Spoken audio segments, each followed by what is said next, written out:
We read in Luke chapter 17, I think, where verse 11 about these 10 lepers who were cleansed. And the thing I notice in this story is verse 13. They raised their voices, all 10 of them. They shouted out, "Jesus, Master, have mercy on us." That's prayer.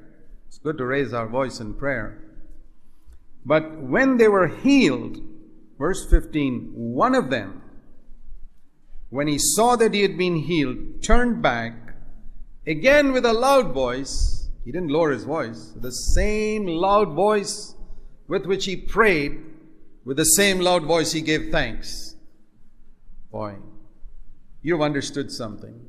When you know how to pray with a loud voice and then give thanks with a loud voice. But it's only 1 out of 10. I think the proportion is about 1 in 100 today. So 1 out of 10 in that day. And was that serious? No.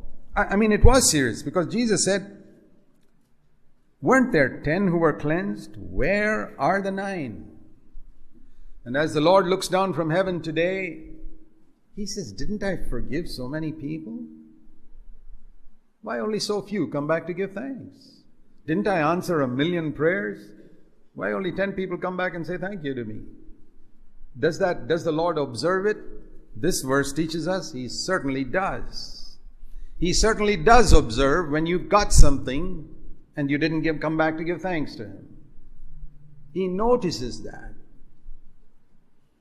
Because He sees there is one more ungrateful wretch who calls himself my child. Sad. You know, when this chap came back to give thanks, he got something more. He said, "Stand up, go, your faith has saved you." And I think it meant not only that his body was healed, but he probably got salvation. Salvation is much more than healing. I mean, those other 9 lepers may have gone to hell, even if they lived 20 years without leprosy after they got healed.